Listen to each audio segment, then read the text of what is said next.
अस्सलाम वालेकुम dear students. Today we are studying about the atom. आपकी फ़र्स्ट ईयर की बुक में बेसिक कंसेप्ट्स का जो फर्स्ट टॉपिक है वो एटम है। एटम के बारे में आपको पता होगा, एटम जो है बहुत पहले से जो है साइंटिस्ट नहीं बल्कि फ़िलोसोफ़र भी इस बात को जानते थे कि अगर हम मैटर को बहुत स्मॉलर पीसेस में करेंगे तो फर्दर एक ऐसा पार्टिकल ज़रूर आ जाएगा जिसकी आप फर्दर डिवीजन नहीं कर सकते। ठीक है, अगर हम कट करते जाएं एक पेज को भी या जो भी एलिमेंट आप ले लें, गोल्ड ले लें, उसको उन्होंने सोचा था कि ऐसा बारीक कट करते करते करते अल्टीमेटली एक बहुत बारीक सा जो है ना पार्टिकल होगा जिसको हम फर्दर डिवाइड नहीं कर सकेंगे। तो उसको उन्होंने एटम का नाम पहले से दे दिया था, इससे पहले कि अभी एक्सपेरिमेंट्स नहीं हुए थे। तो ये long time ago it was thought that matter is made up of simple indivisible particle, यानी छोटे छोटे बिल्कुल सादा और इंडिविजिबल जिनको फर्दर हम डिवाइड नहीं कर सकते। डिवाइड का मतलब है ना डिविजिबल यानी डिवाइडेबल, और इंडिविजिबल मतलब जिसको हम मज़ीद फर्दर डिवाइड नहीं कर सकते। और ये कॉन्सेप्ट जो है ना ग्रीक फ़िलासफ़र्स ने दिया था। फ़िलासफ़र्स जस्ट थिंक करते हैं, मतलब सोचते हैं, वो कोई एक्सपेरिमेंट नहीं कर रहे होते, वो साइंटिस्ट नहीं होते। तो डेमोक्राइटस जो था वो फर्स्ट बंदा था जिसने इसको नाम जो था ना एटम दिया था ना। और एटम का वर्ड भी ग्रीक वर्ड है। ठीक है, ग्रीक वर्ड से निकला एटमोस वर्ड है जिसका मतलब होता है इंडिविजिबल। तो ये आपको पता है कि विदाउट एनी एक्सपेरिमेंट एटम का नाम दे दिया गया। फिर आगे चलते हैं, आगे आ गई 17th सेंचुरी। तो ये जो है 17th सेंचुरी में आप देखें कि क्या हुआ कि मैटर की उन्होंने स्टडी करना शुरू कर दी, जिसमें प्योर सब्सटेंस उन्होंने ना अलहदा कर लिया कि ये प्योर हैं, बिल्कुल खालिस हैं, बिल्कुल प्योर हैं, हर लिहाज से एक जैसे हैं, वो एलिमेंट थे, वो सब्सटेंस थे, वो प्योर होते हैं ना। तो फिर उस वक्त ये भी एक बात पता चली 17th सेंचुरी में कि आग, मट्टी, हवा, इन चीज़ों को वो अलग डिफाइन करते थे अलग अलग, लेकिन उन्होंने ये फाइंड कर लिया था कि सारी जो कंपाउंड्स हैं वो फ्यू एलिमेंट से बने हैं, यानी कि उन्हीं के कम्बिनेशन है। अब वाटर में देख लें हाइड्रोजन भी है, ऑक्सीजन भी है। कार्बोहाइड्रेट्स में देख लें हाइड्रोजन भी है, ऑक्सीजन भी है, कार्बन एक्स्ट्रा कार्बन भी है। तो वही थोड़ी जो बहुत चीज़ें हैं जो मिक्स हो के बना रही हैं। मीथेन फॉर एग्जांपल आपको पता है कि सुई गैस जो है वो कार्बन और हाइड्रोजन की बनी है। तो इसी तरह आप पेट्रोल में देख लें और चीज़ों में देख लें, कार्बन हाइड्रोजन ऑक्सीजन से जो आपका ग्लूकोज बनता है, सेलुलोज बनता है, स्टार्च बनता है। वही थोड़ी सी चीज़ें हैं जो मिक्स हो के मुख्तलिफ तरीके से लिंक हो के और डिफरेंट चीज़ें बनाती हैं। तो ये बात 17th सेंचुरी में पता चल गई थी कि सिर्फ चंद एलिमेंट्स हैं जो कि कंबाइन होते हैं तो कंपाउंड बनता है। ठीक है, और ये भी पता चल गया था कि जब हम कंपाउंड को ब्रेक करेंगे तो वो सिंपल एलिमेंट में डिवाइड हो जाएंगे। फॉर एग्जांपल वाटर ले लें, वाटर को ब्रेक करेंगे तो हाइड्रोजन और ऑक्सीजन बनेगा। ठीक है, ये चीज़ें पहले ही उनको हिस्ट्री में पता चल गई थी। अब हमने इसको समराइज़ करते हैं कि इसको लास्ट टाइम पे समराइज़ कर लेंगे। ठीक है, नेक्स्ट जो है आपको पता है कि जो एटॉमिक थ्योरी के बारे में भी आप प्रीवियस क्लासेस में पढ़ चुके हैं। जॉन डाल्टन, आप सोचें कि वो इंग्लिश स्कूल टीचर था। ठीक है, 1808 में उसने एटॉमिक मॉडल दिया था। अच्छा, उसने उसका जो ये बेस था एटॉमिक मॉडल किस बेस पे दिया था, मतलब स्कूल टीचर था, तो उसने law of conservation of mass और लॉ ऑफ डेफिनेट प्रोपोर्शन। ये फिर मैं आपको नेक्स्ट लेक्चर में डिटेल में बताऊंगी, अभी मैं थोड़ा सा आपको बता देती हूँ। Law of conservation of mass है, यही मिसाल ले लें, जितना गुड़ डालोगे उतना मीठा है। ठीक है ना, अगर 2 ग्राम एक चीज़ को मिक्स करें और 2 ग्राम एक चीज़ को मिक्स करें तो 4 ग्राम बनेगा। This is law of conservation of mass. आम अल्फाज में बता रही हूँ कि आप जितना मैस एलिमेंट्स का होता है रिएक्टेंट का, उतना जो है वो फिर उतना ही प्रोडक्ट्स जो होते हैं उनमें उसका मैस सेम होगा। ये नहीं हो सकता कि रिएक्टेंट का मैस और है और प्रोडक्ट का मैस जो है वो डिफरेंट आ रहा है। आप 2 किलो का सालन तैयार कर रहे हैं और आपका जो है ना 4 किलो सालन बन जाता है, ऐसा नहीं होता। ठीक है ना, तो इस तरह से अब क्या हो गया, लॉ ऑफ डेफिनेट प्रोपोर्शन क्या है कि हाइड्रोजन और ऑक्सीजन की जो मैस के लिहाज से मिल रही हैं, हाइड्रोजन और ऑक्सीजन, जो उनकी मैस की रेशो है वो सेम होगी, जहाँ से मर्जी आप पानी ले लें।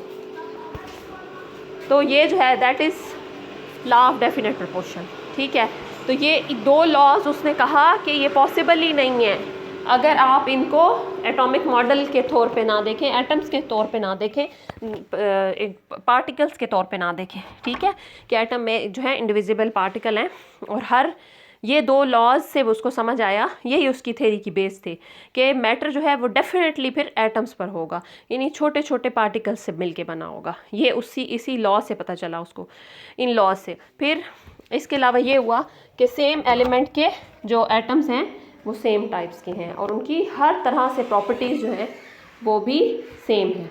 ये वाली बात फिर उसने बताई थी। इसकी एटॉमिक थ्योरी आप पढ़ लेंगे कहीं से भी, तो ये बिल्कुल सिंपल, हर matter, all matter are composed of very small particle known as atom, ठीक है, और सेम एलिमेंट के एटम सेम टाइप के होंगे और ये उसने बातें बताई थी, ठीक है। डिफरेंट एलिमेंट जो है उनमें एटम डिफरेंट टाइप के होंगे। फॉर एग्जांपल गोल्ड है वो और टाइप का है और जो वो सिल्वर है वो और तरह से है। नेक्स्ट जी, एटम की डेफिनेशन क्या है? एटम की मॉडर्न डेफिनेशन है, atom is the smallest particle of an element which takes part in chemical reaction. सबसे छोटा पार्टिकल, सबसे छोटा जर्रा, सबसे छोटी चीज़ जो रिएक्शन में पार्टिसिपेट करती है वो एटम है। ये डेफिनेशन है इसकी। अब इसकी अब ऐसा भी होता है कि ये इंडिपेंडेंटली एग्जिस्ट करे, जैसे आपको पता है हीलियम, नियॉन, नोबल गैसेस ना इंडिपेंडेंटली अकेली रहती हैं, अकेली बिल्कुल, इनके साथ कुछ नहीं, जब मिलेंगी अकेली। ये नहीं होगा, He2O नहीं होगा, ठीक है, जैसे H2O होता है ऑक्सीजन के साथ कंबाइन फॉर्म में है ना। अच्छा, आपस में भी कंबाइन फॉर्म में हो सकता है, जैसे H2, दो हाइड्रोजन एटम मिले हुए, ऐसा नहीं होते, यानी कि नोबल गैसेस ना अलग रहती हैं, अकेले अकेले एटम इनके रहते हैं। तो कुछ एटम जो है वो इंडिपेंडेंटली रहते हैं, कुछ जो है वो इंडिपेंडेंटली नहीं रहते। जैसे हाइड्रोजन, देखें हाइड्रोजन नाम लिखा हुआ लेकिन दो एटम कंबाइन हो रहे हैं, नाइट्रोजन, ये इंडिपेंडेंटली नहीं रहता एटम। ऐसा नहीं होता कि आज अकेला फिर रहा हो, नहीं, फ़ौरन रिएक्ट कर जाएगा, जो भी चीज़ इससे मिलेगी, नहीं मिलेगी तो हाइड्रोजन हाइड्रोजन से ही रिएक्ट कर जाएगा, ठीक है। तो ये हमारी नेचर में इस वक्त हमारी जो ज़मीन पे एटमॉस्फेयर पे अकेले भी नहीं रहते बास, ये जो नोबल गैसेज हो गई, और कुछ रहते हैं जैसे कि हाइड्रोजन, नाइट्रोजन और ऑक्सीजन।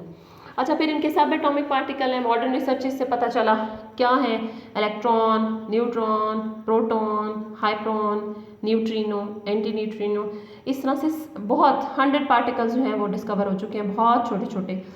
तो लेकिन में फंडामेंटल यानी बुनियादी पार्टिकल जिससे कोई एटम का पूरा स्ट्रक्चर जो हम स्टडी करते हैं वो 3 है, इलेक्ट्रॉन, प्रोटॉन, न्यूट्रॉन, ये तीनों हैं।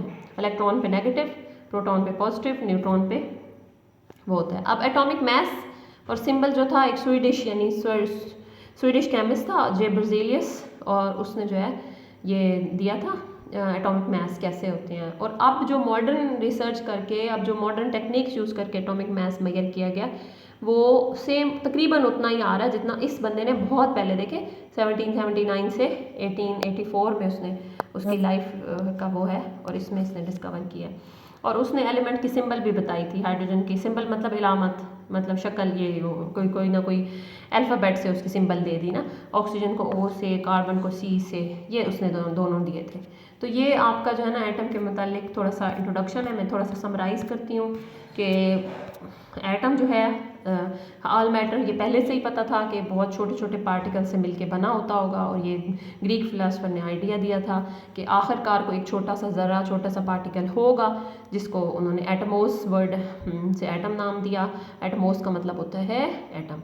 17वीं सेंचुरी में फिर ये पता चल गया कि जो सब्सटेंसेस हैं, चंद सब्सटेंस, जो भी चीज़ मिल रही है, आग, मिट्टी, पानी, चीज़ें, वो सब एलिमेंट से, सिंपल एलिमेंट से मिलके बने हैं। और कंपाउंड को जब हम ब्रेक करते हैं तो सिंपल एलिमेंट में डिवाइड हो जाता है, मिल जाता है, सिंपल एलिमेंट्स मिल जाते हैं। फिर atomic theory John Dalton English school teacher ने प्रेजेंट की थी। उसकी बेसिस 2 लॉ थे, law of conservation of mass, law of definite proportion. फिर एटॉमिक थ्योरी जो है वो क्या है, एटॉमिक थ्योरी कहती है हर मैटर जो है वो एटम से मिलके बना है, पार्टिकल से बना है, उन पार्टिकल्स को एटम कहते हैं। एक एलिमेंट के एटम एक जैसे होते हैं, डिफरेंट एलिमेंट के डिफरेंट होते हैं, ठीक है। फिर डेफिनेशन ऑफ एटम है कि वो स्मॉलेस्ट पार्टिकल जो केमिकल रिएक्शन में पार्टिसिपेट करता है, सबसे smallest particle that is atom. किसी भी एलिमेंट का हो सकता है वो, और इंडिपेंडेंट भी हो सकता है, आज़ाद फिर सकता है, घूमता फिरता रहे अकेला, और ऐसा भी हो सकता है कंबाइंड फॉर्म में हो, ठीक है। फिर सब एटॉमिक पार्टिकल बहुत फेमस हैं, इलेक्ट्रॉन, प्रोटॉन, न्यूट्रॉन, यही फंडामेंटल हैं। नॉन फंडामेंटल में और बहुत छोटे छोटे पार्टिकल्स आते हैं, उनके नेम गिवन है, ठीक है। ये सारा इसका है। फिर सिंबल्स और उनके एटॉमिक मास स्वीडिश केमिस्ट जे बेrzelius ने दिया, उनके मैसेस, और वो अब तक रिलेट करता है, अब तक जो डिस्कवरी हो रही है उससे मैच करते हैं। और सिंबल भी उसी ने दिए थे, हाइड्रोजन या जैसे H, ऑक्सीजन का O, कुछ एलिमेंट जो उस वक्त डिस्कवर्ड थे उनके उसने सिंबल दिए थे, ठीक है।